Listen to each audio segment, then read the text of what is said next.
ये कहानी लाइट की है जिसके पास सबसे पावरफुल अनलिमिटेड 9999 गाचा पावर होती है, लेकिन उसके पार्टी मेंबर को लगा कि लाइट एक नंबर का नल्ला नाकारा बेकार लड़का है, इसलिए वो उसे डंजन में मरने के लिए छोड़ देते हैं। हालांकि तभी लाइट का अनलिमिटेड गाचा एक्टिवेट हो जाता है और वो उन सभी से बदला लेने का सोच लेता है जिसने उसको मरने के लिए छोड़ दिया था। कहानी के शुरू में हमें बताया जाता है कि शुरू में कुछ भी नहीं था, दुनिया एक डार्क टेम्पेस्ट थी, लेकिन एक दिन गॉडेस ने इस दुनिया पे लाइट बरसाई जिससे यहाँ पर कॉन्टिनेंट बना और ड्रैगनटर्स, एल्व्स, ओनिफॉल्स, डॉर्फ्स, डीमन किन, डार्क एल्फ, सेनरॉर्स, बीस्ट फोल्क और ह्यूमन इन जैसे 9 रेसेस का जन्म हुआ। आगे हमें लाइट को दिखाया जाता है जो कि अपनी फैमिली को गुड बाय कर रहा होता है। लाइट अभी ग्रेट एडवेंचरर बनने के लिए जा रहा होता है ताकि आगे जाके वो अपनी फैमिली के साथ फ्यूचर में आराम से जी सके। लाइट यहाँ पर सिटी में आ गया होता है जहाँ पर वो एडवेंचरर गिल्ड को ढूंढ रहा था। तभी एक बीस्ट फोल्क उसे कहता है कि है तुम घटिया ह्यूमन काई के रास्ते से हट। लाइट बेचारा उसे सॉरी कहता है। फिर आगे लाइट या गिल्ड में आ जाता है। वो यहाँ पर एडवेंचरर के लिए रजिस्टर करता है। लाइट पहली बार रजिस्टर कर रहा है तो उसको यह फ्रैग मिलती है। रिसेप्शनिस्ट लाइट से पूछते है कि क्या उसके पास गिफ्ट है। हाँ मेरे पास है। कौन सा? अनलिमिटेड गाचा। अनलिमिटेड गाचा? क्या आप अच्छे से एक्सप्लेन कर सकते हैं? रुके मैं अभी आपको दिखाता हूँ। लाइट अपने अनलिमिटेड गाचा को एक्टिवेट कर देता है और बताता है कि अगर वो इसे रोल करता है तो उसे एक कार्ड मिलता है जिसमें से रैंडमली कुछ भी निकल सकता है। यहाँ पर हम देखते हैं कि लाइट को एक चमचा निकला होता है, लेकिन भाई ये आइटम बहुत ही ज्यादा खराब निकलता है। लाइट कहता है कि ये बस एग्जांपल है। इसके बाद लाइट कई सारे आइटम्स को निकालता है लेकिन वो सारे ही खराब निकलते हैं। मैं आपसे सच कह रहा हूँ, हमेशा ऐसा नहीं होता। ठीक है, ये रहा आपका एफ रैंक का कार्ड, आपके लिए यही बेस्ट है। हाँ मुझे कुछ पूछना है। हाँ पूछिए ना। क्या यहाँ पर कोई जॉब है जिसे मैं अभी तुरंत ले सकता हूँ? एक सेकंड। हाँ सबसे आसान जॉब यहाँ पर बुलेटिन बोर्ड पे पोस्ट किए जाते हैं, लेकिन हमें देखने को मिलता है कि लाइट को उतना अच्छे से पढ़ना नहीं आता और रिसेप्शनिस्ट भी ये बात समझ जाती है क्योंकि यहाँ पर ह्यूमन का लिटरेसी रेट काफी कम है। ठीक है जरा देखो,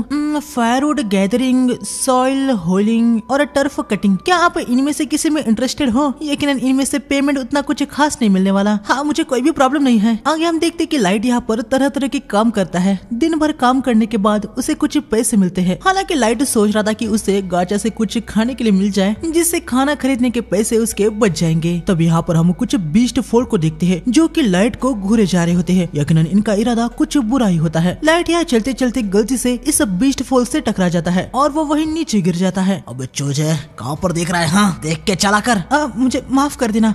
तूने मेरे कपड़ों को पूरा गंदा कर दिया है, अब तुझे ही इसके लिए पे करना होगा। हम देखते हैं कि बीस्ट लाइट के बहुत मेहनत से कमाए हुए सारे पैसे को ले लेता है। लॉन्ड्री बिल के लिए इतना काफी होगा, प्लीज मुझे वो वापस दे दीजिए, उसके बिना मैं अपनी रात को कहीं गुजार नहीं पाऊंगा। लेकिन ये बीस्ट बाय लाइट को एक किक मारता है जिससे लाइट पीछे कीचड़ में गिर जाता है। अबे चूजे तू लकी है कि मैं बस इतना ही ले रहा हूँ। इतना कह के ये लोग यहाँ से निकल जाते हैं। आसपास के लोगों को भी कोई घंटा फर्क नहीं पड़ रहा था कि लाइट के साथ ये सब क्या हुआ। उल्टा तो वो कह रही थी कि लाइट कितना ट्रैश है। लेकिन तभी यहाँ पर एक लड़की लाइट को हाथ देती है। अनजाने में लाइट हाथ को टच कर लेता है, लेकिन तभी उसे याद आता है कि उसके हाथ में तो कीचड़ लगा है। वो लड़की से माफी मांगने लगता है। हम देखते हैं कि ये लड़की एक एल्फ होती है और इसके साथ कई अलग काइंड के रेसेस भी होते हैं। चिंता मत करो, मैं तुम्हें हर्ट नहीं करने वाली। एल्फ नीचे झुक के लाइट को गले लगाती है। लाइट को लग रहा होता है कि कहीं वो सपना तो नहीं देख रहा, लेकिन एल्फ कहती है कि वो कोई सपना नहीं देख रहा। आगे लाइट को इनसे पता चलता है कि ये सभी कॉनकॉर्ड ऑफ ट्राइब्स पार्टी से है। ये एक ऐसी पार्टी है जिसमें सारे 9 रेसेस के मेंबर है। बीस्ट फोल्क से गौरव, एल्फ से साशा, ड्रैगन रेस से ड्रैगो, डीमन किन से डियाब्लो, ओनिफोल्क से ओबोरो, डॉफ से नैनो, डार्क एल्फ से सियोन, सेंटोर से सेंटोर। इनको अभी बस ह्यूमन रेस से कोई चाहिए था तो फिर इनकी पार्टी परफेक्ट हो जाएगी और उसी के लिए ये लोग चाहते हैं कि लाइट इनके पार्टी में ज्वाइन हो जाए। ये सुनने के बाद लाइट बहुत ही ज्यादा हैरान हो जाता है और यकीनन वो इनसे ज्वाइन हो जाता है। आगे हमें कई दिन बाद एबिस में दिखाया जाता है जो कि एक काफी बड़ा डंजन था। यहाँ पर एक मॉन्स्टर लाइट पे अटैक करने के लिए आ रहा होता है, लेकिन ड्रैगो आके स्नेक को काट देता है और लाइट को बचा लेता है। लेकिन तभी पीछे से एक और स्नेक आ रहा होता है पर साशा उसे तीर मार के खत्म कर देती है। साशा लाइट से कहती है कि वो फ्रंट लाइन पे ना जाए क्योंकि अभी वो एबिस जो कि दुनिया का सबसे बड़ा और मुश्किल डंजन है, अगर कुछ भी लाइट को हिट होता है तो वो मारा जाएगा। लाइट माफी मांगने लगता है। साशा देखती है कि कहीं लाइट को चोट तो नहीं आई। साशा को देख के लोग कहने लगते हैं कि वो लाइट की कितनी चिंता करती है, कहीं उसको उससे प्यार तो नहीं हो गया। साशा कहती है कि ऐसे कोई बात नहीं है, वो बस उनके मेंबर को खोना नहीं चाहती। लाइट को लग रहा होता है कि यार वो तो इनके किसी काम ही नहीं आ रहा, लेकिन ड्रैगो से कहता है कि लाइट चिंता ना करे, जो चाय वो बनाता है वो उसे बहुत ही पसंद है। ये सुन के लाइट को थोड़ा अच्छा लगता है। इसके बाद ये लोग एबिस में और आगे आते हैं और यहाँ पर आने के बाद ये लोग अभी अपना असली रंग दिखाते हैं। क्या हम ब्रेक ले रहे हैं? मैं अभी चाय बनाता हूँ। लाइट भाई चाय की तैयारी कर रहा होता है, तभी ड्रैगो उसके पास आता है। ये सब करने की कोई भी जरूरत नहीं है। लाइट, मैं तुम्हें पार्टी से निकाल रहा हूँ। हाँ? क्या तुमने सुना नहीं? मैं तुम्हें पार्टी से निकाल रहा हूँ। पार्टी से निकाल रहे हैं? मैं कुछ समझा नहीं। अबे चीज़, तेरे कान में क्या पत्थर भरे है क्या? हम तुझे पार्टी से निकाल फेंक रहे हैं। पर क्यों? मैंने क्या किया? क्योंकि तू हमारे लिए अभी यूजलेस है। ये चूजा कहीं का इस पे इतना गुस्सा आ रहा है। मुझे लगता है कि बुद्धि कम होने के कारण वो समझ नहीं पाएगा। खैर, ह्यूमन तो ऐसे ही होते हैं। चलो, आखिरकार इस मालिक के कीड़े से छुटकारा तो मिला। आप सब मजाक कर रहे हैं ना? किसी प्रकार का प्रैंक है? हाँ, तुम्हें लगता है कि प्रैंक करने के लिए हमारे पास इतना टाइम है? हाँ, जो हम तुम्हें यहाँ तक लेके आए, तुम्हें पार्टी में लेने का एक कारण था। क्या ये तुम्हारे गिफ्ट से रिलेटेड है? मेरा गिफ्ट मतलब अनलिमिटेड गाचा? हमारे सुपीरियर्स की तुम्हारे गिफ्ट पे नजर पड़ी और उनको लगा कि शायद से तुम एक मास्टर हो सकते हो, इसलिए हम कॉनराड ऑफ ट्राइब को तुम पे नजर रखने के लिए इनवाइट किया गया। लेकिन इसका कोई भी सेंस नहीं बनता। मतलब आपको तो ऑलरेडी पता ही है, मेरा अनलिमिटेड गाचा कुछ नहीं, बस एक वर्थलेस गिफ्ट है, वो कुछ भी नहीं करता। हाँ, तुम्हारा गिफ्ट बेकार है और तुम्हारे पास बस एक ऑर्डिनरी ह्यूमन के स्टैट है, इसीलिए बिग विंग्स ने डिसाइड कर लिया है कि तुम माइस्ट्रो नहीं हो सकते। इसका मतलब यह है कि अब तुम हमारे लिए बस एक डेड वेट हो। सच कहूँ तो ट्रॉब्रास ने इसे जल्दी से डिसाइड कर लिया होता तो अच्छा होता। अरे यार, मुझे तो अभी राहत मिली है। भले अगर इसके पास ठीक ठाक लेवल का भी मास्टर ब्लड होता तो मुझे इसे शादी करनी पड़ती, लेकिन इसके जैसे घटिया ह्यूमन रेस वाले के साथ शादी करना, अरे बाप रे, इसके बारे में सोचने से ही मुझे डर लग रहा है। मैं तो बच गई। मास्टर टॉब्रास आखिर अब किसके बारे में बात कर रहे हैं? बात में तुमने कुछ ज्यादा ही उगल दिया। चढ़ा, क्या ही फर्क पड़ता है, क्योंकि अब तो ये चूजा खत्म होने वाला है। दूसरे एडवेंचर आने से पहले इसे खत्म कर दो। ये सुनने के बाद लाइट बहुत ही ज्यादा पैनिक हो जाता है। हमें ऑर्डर दिया गया है कि किसी भी छोटे से छोटे पॉसिबिलिटीज को अगर तुम्हारे अंदर दिखाई दी गई है तो तुम्हें जिंदा बिल्कुल नहीं छोड़ना है। गैरो लाइट पे अटैक कर देता है। लाइट के चेहरे पे चोट आ जाती है। लाइट बहुत ज्यादा पैनिक होके यहाँ से भागने लगता है, लेकिन साशा उसके पैर पे तीर मार देती है, जिससे लाइट नीचे गिर जाता है। उसे बहुत ही ज्यादा पेन हो रहा था। ह्यूमन को हंट करने का मुझे इसलिए मजा आता है। हाँ, उनके रोने की आवाज मेरे कानों के लिए स्वीट म्यूजिक की तरह है। गैरो अंकी लाइट को एक किक मार देता है। इसके बाद वो फिर से उससे बहुत ही ज्यादा किक जड़ रहा होता है। बस बहुत हो गया क्या? लेकिन अभी तो मजा आना शुरू हुआ है। हम सब ने ऑलरेडी इस स्टोरी पे एग्री कर लिया है कि वो मॉन्स्टर के सरप्राइज अटैक से मारा गया है, तो उसे इंजर्ड करने की बजाय खत्म कर डालो। गैरो लाइट को खत्म करने के लिए जा रहा होता है। लाइट रेंगते रेंगते आगे बढ़ रहा होता है। मैं मरना नहीं चाहता। बेवकूफ कहीं के,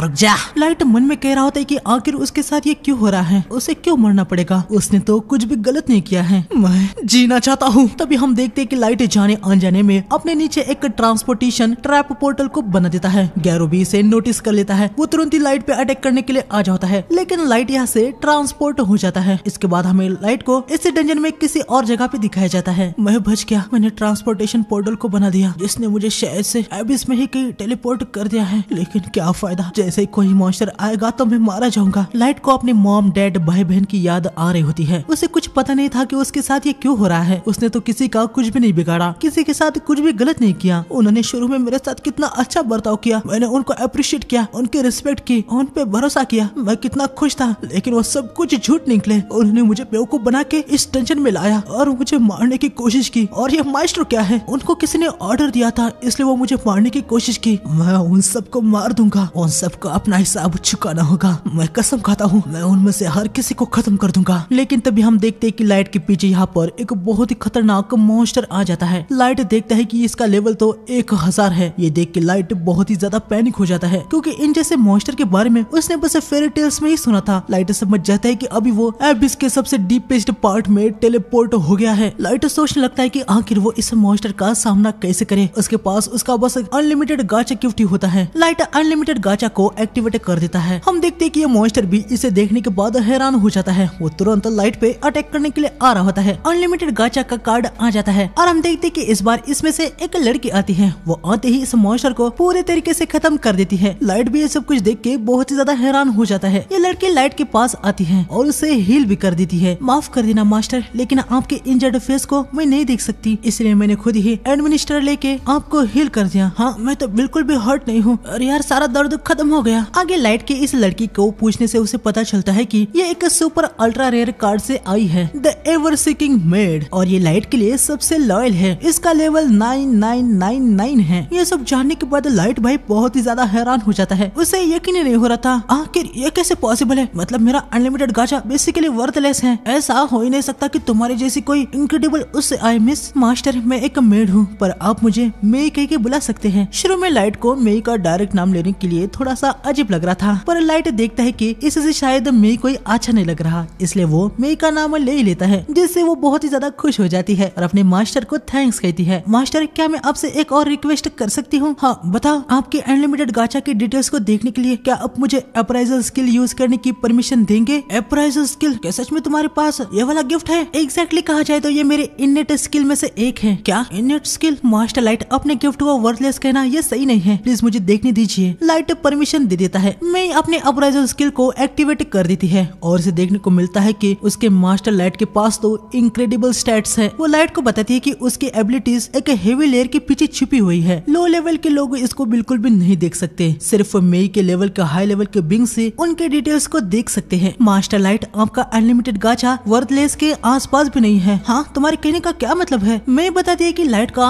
अनलिमिटेड गाचा गिफ्ट अनलिमिटेड बार रोल हो सकता है। कार्ड जो उनमें से रोल होते हैं उनके रेयर होने की पॉसिबिलिटीज आसपास के माना डेंसिटी से होती है। रेयरिटी टॉप से स्टार्ट होती है, जैसे एक्स्ट्रा, फिर super, ultra rare, triple S rare, double S rare, S rare, rare, normal और एरर। सराउंडिंग माना डेंसिटी के बारे में लाइट समझ नहीं पाता। मैं बताती है कि इस दुनिया में माना हर तरफ फ्लो होता है, लेकिन माना की डेंसिटी सरफेस पे लो होती है। मतलब उसके जैसे सुपर अल्ट्रा रेयर कार्ड के सरफेस पे अपेयर होने के चांसेस लगभग 0 है, लेकिन यहाँ डंजन के डेप्थ में माना बहुत ही ज्यादा है। इसलिए लाइट यहाँ पर जो भी रोल करता है उसको रेयर कार्ड मिलने के बेहतर चांस है। मेरे को लग रहा होता है कि उसके मास्टर कितने होशियार है जो यहाँ आके अपने कार्ड को रोल किए ताकि वो अपने अनलिमिटेड गाचा के फुल पोटेंशियल का यूज कर सके। हालांकि मैं इस बात में भी सोच में पड़ गई थी कि अभी जो लाइट के स्टैट है उसे देखा जाए तो यहाँ तक आते हुए उनका कहीं मॉन्स्टर से सामना हुआ होगा, लेकिन लाइट यहाँ पर ऐसे बहुत ज्यादा घायल होकर नहीं आया है। खैर, मैं इसके बारे में सोचना बंद कर देती है। वो लाइट से कहती है कि अब से वो उसके साथ है तो उसे चिंता करने की कोई भी जरूरत नहीं है। हालांकि लाइट मई को सारी सच्चाई बता देता है। तुम गलत हो मई, खुद से अब इसमें आना, मैं इतना होशियार नहीं हूँ। मैं एक पार्टी के साथ आया था लेकिन उन्होंने मुझे धोखा दे दिया, मुझे स्लैशेस मारे, एरो मारा। मैं अपने खुद के फ्रेंड के हाथों ही मरने वाला था। उन्होंने कहा कि मेरा गिफ्ट कचरा है, मुझे एक बेकार ह्यूमन कहा। मैं बस अपने फैमिली के लिए यहाँ पर पैसे कमाने के लिए आया था। आखिर वो लोग मेरे साथ ऐसा कैसे कर सकते हैं? बस एक ह्यूमन हूँ इसलिए। उन्होंने जो दर्द दिया वो मैं कभी नहीं भूल सकता। शुरू में वो मेरे साथ बहुत अच्छे थे, लेकिन आगे उन्होंने मुझे मारना चाहा। उनको भुगतना होगा। मैं तब तक शांत नहीं बैठ सकता जब तक उनको उनके करतूतों की सजा न मिले। मैं अपने मास्टर को गले लगाती है। मास्टर, मुझे माफ कर दीजिए, आपके सफरिंग के दर्द को मैं समझ नहीं पाई, लेकिन आप अभी चिंता मत कीजिए। मेरी पावर के साथ आपके साथ जिन्होंने भी बुरा किया है हम उनको नहीं छोड़ेंगे। प्लीज मुझे बस ऑर्डर दीजिए, मैं अभी उनको खत्म कर देती हूँ और उनके सर को आपके कदमों में ला कर रख देती हूँ। रुको मेरी, तुम ऐसा नहीं कर सकती। मैं जानती हूँ कि मास्टर आप दिल के बहुत ही अच्छे हैं, लेकिन उन लोगों ने आपके साथ जो किया है इसके बाद वो दया के हकदार नहीं है। ऐसा नहीं है मैंने अपना विश्वास उन पे जताया, बदले में मुझे क्या मिला? सिर्फ दर्द। मैं मरते मरते बचा हूँ, लेकिन ये सब इस वजह से हुआ क्योंकि मैं कमजोर था। इसलिए मुझे स्ट्रॉन्गर होना होगा, क्योंकि मैं अपने खुद के हाथों से रिवेंज लेना चाहता हूँ। मैं उन सभी को आसान मौत नहीं दूंगा, उनको तड़पा तड़पा के मारूंगा। मेरे मास्टर, आपकी विश मेरी विश है। अगर आप खुद अपना पर्सनल रिवेंज लेना चाहते हैं तो मैं अपने मेड के ओनर के साथ ये सब करने के लिए आपकी हेल्प करूंगी। किसी और से सिर्फ मैं ही आपके पोटेंशियल को जानती हूँ मास्टर। थैंक यू मैं। आगे हम देखते कि लाइट फिर से एक बार एबिस में अपने अनलिमिटेड गाचा को रोल करता है। अब वो यहाँ पर एक किंगडम बनाने वाला है जो कि उसके रिवेंज लेने के रास्ते में उसके साथ रहेगा। आगे हमें सीधा 3 साल बाद दिखाया जाता है जहाँ एबिस में लाइट ने अपना पूरा किंगडम बना दिया होता है। हम देखते हैं कि अब लाइट के पास बहुत सारी मेड्स होती है। हालांकि ये सभी मेड जितनी पावरफुल नहीं है, ये सभी लो लेवल की है। आगे हमें देखने को मिलता है कि यहाँ पर नॉर्मल लोग भी होते हैं। लाइट ने तो भाई यहाँ पर पूरा एबिस का नक्शा ही बदल रखा होता है और अभी वो यहाँ का किंग है। नॉर्मल लोग जो यहाँ पर है वो लाइट को अपनी डेली प्रॉब्लम्स बताते हैं जिनको लाइट पूरी कर देता है, जिससे यहाँ के नॉर्मल लोग भी उससे बहुत प्यार करते हैं। आगे हमें पता चलता है कि अभी लाइट के पास लेवल 999 की मेई को मिला के और 3 भी मेंबर्स हैं। उनमें से ये है आयो की। इसका काम पूरे एबिस में स्काउटिंग करना है और देखना है कि कहीं कोई दिक्कत तो नहीं। यकीनन ये लेवल 999 की है तो ये भी बहुत ही ज्यादा पावरफुल है और मेनली ये एक टेमर है। एबिस के कितने भी खतरनाक मॉन्स्टर क्यों ना हो वो उनको टेम कर सकती है। इसके बाद ये है एली। ये एक मैजिशियन है जो कि न्यू स्पेल को बना सकती है। लाइट के आने वाले प्लान के लिए ये बहुत ज्यादा खतरनाक वाले मैजिक स्पेल को बना रही है। तीसरी है नाजुना। ये बहुत ही ज्यादा डम टाइप के हैं, हालांकि क्लोज कॉम्बैट में ये बहुत ही ज्यादा पावरफुल है। अभी के लिए कासल में पेट्रोल करने का काम इसका है। हालांकि इन सब के साथ लाइट के पास एक मेल वाला भी 999 लेवल का मेंबर है। इसका नाम जैक है। यो लाइट, मैं तुम्हारा वेट कर करके थक गया। जैक, मैंने तुमसे कितनी बार कहा है कि मास्टर लाइट को अच्छे से एड्रेस करो। कोई बात नहीं मई, मुझे कोई भी प्रॉब्लम प्रॉब्लम नहीं है क्योंकि मैं जैक को अपने बड़े भाई की तरह देखता हूँ। लेकिन फिर भी भाई मेई को गुस्सा तो आ ही रहा था कि जैक ऐसे नॉर्मली लाइट से बात करता है। खैर अभी लाइट को जैक के साथ ट्रेनिंग करने का समय है तो ये दोनों इधर की तरफ आ जाते हैं। ट्रेनिंग स्टार्ट हो जाती है जहाँ लाइट बहुत ही तेजी से आगे बढ़ के जैक को एक पंच जड़ देता है। जैक थोड़ा सा पीछे हो जाता है। जरा आराम से, लकीली मुझे ऐसे ही आयरन ब्लड बैरिकेड नहीं गए थे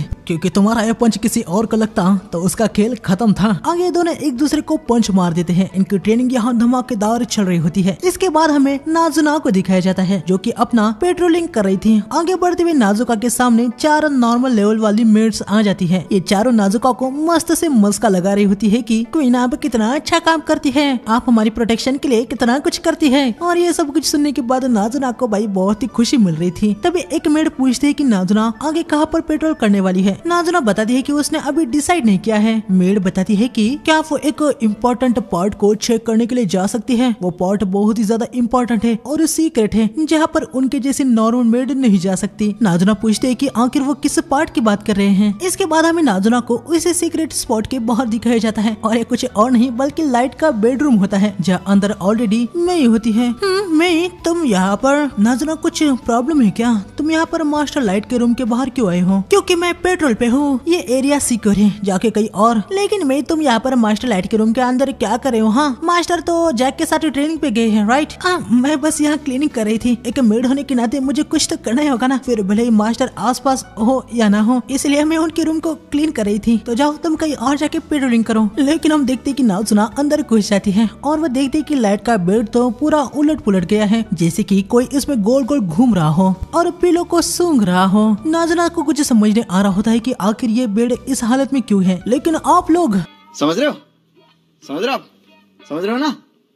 नाजुना भाई एक नंबर की बेवकूफ होती है। उसे कुछ पता नहीं था कि मई ने ये सब कुछ क्यों किया है। मई भी उसके बेवकूफ होने का फायदा उठाती है और बताती है कि वो बस मास्टर लाइट के लिए यूनिक बेड मेकिंग स्टाइल बना रही है। ये सुन के नाजुना बहुत ज्यादा एक्साइटेड हो जाती है और वो पूछती है कि क्या मई इसके बारे में उसे भी सिखा सकती है। लेकिन मई बताती है कि ये एक सीक्रेट है, वो उसे ये नहीं बता सकती। नाजुना को लग रहा होता है कि भाई ये कोई स्पेशल स्किल है जो कि सिर्फ हाउस कीपिंग जैसे मई है वो ही कर सकती है। नाजुना भाई मई की बहुत ही ज्यादा तारीफ कर रही होती है। यहाँ मेरे मन में कह रही होती है कि शुक्र है ये एक नंबर की बेवकूफ है। तभी नाजुना को याद आता है कि उन चारों मेड्स ने मई के लिए एक मैसेज दिया है। मई मैसेज को देखती है जिसमें लिखा होता है कि मास्टर के रूम को मई अकेले ही मोनोपोली कर रही है, जिसको मई कम कर दे और सबको बारी बारी मास्टर लाइट के रूम को क्लीन करने का मौका दिया जाए। इतना सब कुछ तो नॉर्मल था, लेकिन उन चारों ने आखिर में मई के लिए कुछ गालियां भी बकती होती है। यह सब सुन के यकीनन मई को उन चारों पे गुस्सा आ जाता है। मई जो है वो सारे नॉर्मल मेड की बॉस है। खैर मई नाजुना को कुछ पैसे दे के यहाँ से भगा देती है। नाजुना बहुत खुश होकर यहाँ से निकल पड़ती है। आगे हमें आयोकी को दिखाया जाता है जो कि एक कैट गर्ल है। तभी नाजुना यहाँ पर आती है। मैंने दिए हुए पैसों से उसे कुछ खाना खरीद लिया होता है। खैर नाजुना आयोकी से पूछती है कि वो यहाँ पर क्या कर रही है, क्या सरफेस पे जाके केले को देखने का उसका काम हो गया। आयोकी भाई बस म्याऊ म्याऊ कर रही होती है, जिससे नाजुना को घंटा कुछ समझ नहीं आ रहा होता। नाजुना समझ नहीं पाती है कि मास्टर लाइट आयोकी की इस म्याऊ म्याऊ वाली बातों को कैसे समझ पाते हैं। खैर हमें देखने को मिलता है कि आयोकी नॉर्मल भी बात कर सकती है। वो नाजुना को बताती है कि मैंने मैप के जिस पार्ट को देखने के लिए उसे कहा था,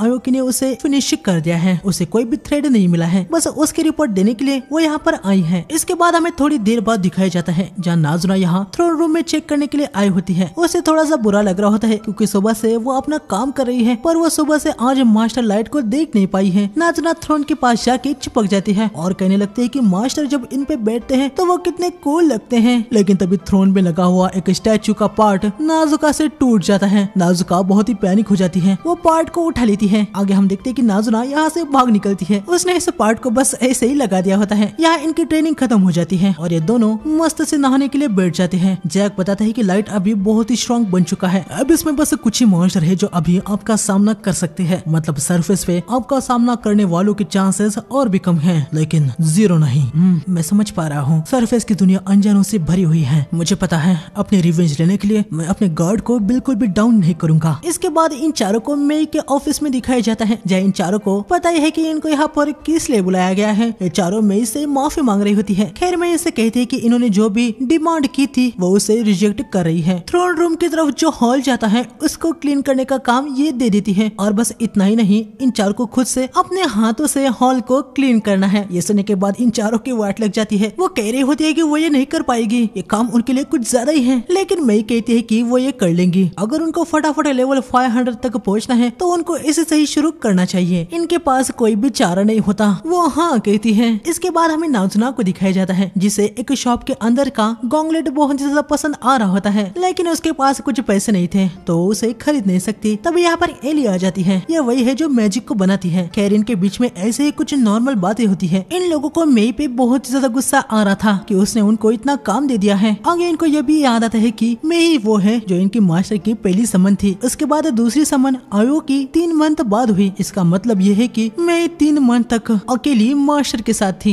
इनको भाई मई से भयंकर वाली जलन हो रही होती है। ये कह रही होती है कि काश इनकी जलन एक कर्ज में बदल जाए और मई जल के राख हो जाए। और ये चारों सच में भाई मई पे कर्ज लगाने का ट्राई कर रहे होते हैं, लेकिन हम देखते हैं कि मई बाहर ही होती है। वो अंदर आ जाती है और इनसे कहते हैं कि इन सब का कुछ फायदा नहीं होने वाला। ये चारों समझ जाती है कि भाई अब इनकी कुछ खैर नहीं। ये लोग मस्का लगाने की कोशिश कर रहे होते हैं कि बस जलन की वजह से इनके मुंह से ये सब कुछ निकल गया। वैसे मई इनको बताती है कि उसे लगा था उसने इन चारों को कुछ ज्यादा ही काम दे दिया तो वो उनका काम यहाँ पर कम करने के लिए आई थी, लेकिन इनकी करतूतें देखने के बाद मैं इनसे कहती है कि अब इनको हॉल के साथ थ्रोन रूम को भी क्लीन करना है। ये सुन के इन चारों को ही और भी ज्यादा वाट लग जाती है। आगे अपने साफ सफाई पे लग जाती है और यकीनन थ्रोन की सफाई करते वक्त नाजुका ने जो पार्ट जोड़ा था वो नीचे गिर जाता है, जिससे यकीनन ये लोग हैरान हो जाती है। अगले दिन लाइट इन सब के पास आता है। लाइट को देख के नाजुना बहुत ही खुश हो जाती है। लाइट भाई आयोकी को बड़े ही प्यार से सहला रहा होता है। एली पूछते है कि मास्टर आप ये क्या कर रहे हैं। लाइट बताते हैं कि आयोकी को रियल कैट की तरह ट्रीट करना उसे बहुत ही पसंद है। तभी हम देखते हैं कि यहाँ पर वही हेल हॉर्स मॉन्स्टर आ जाता है। यकीनन लाइट अभी बहुत ही ज्यादा पावरफुल है, लेकिन उसका ट्रॉमा इसके प्रति पूरे तरीके से खत्म नहीं हुआ था। लेकिन अब लाइट अकेला नहीं है।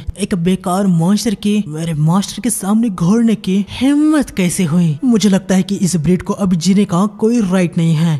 इसके प्रेजेंस से मास्टर अपसेट हुए हैं। इनको जितना जल्दी हो सके उतनी बुरी मौत देनी चाहिए। इन सभी का ऑरा देख के मॉन्स्टर भाई कुत्ता बन जाता है। लाइट इन तीनों को शांत करता है। हमें पता चलता है कि इस मॉन्स्टर को ऑलरेडी आयोकी ने टेम कर दिया था। खैर आगे लाइट मेन पॉइंट पे आता है। वो इन सभी को बताता है कि अब उसके प्लान को अंजाम देने का समय आ चुका है। उनकी पार्टी अब सरफेस पे जाने वाली है। ये सुनने के बाद ये तीनों बहुत ही ज्यादा खुश हो जाती हैं। तो पार्ट 1 में बस इतना ही था। नेक्स्ट पार्ट इसका भी बहुत ही जल्द आएगा। नए हो तो प्लीज चैनल को सब्सक्राइब कर देना। वीडियो अच्छा लगे तो प्लीज लाइक कर देना। वीडियो को हाइप कर देना। मिलते हैं नेक्स्ट वीडियो में, तब तक के लिए सायोनारा गाइस।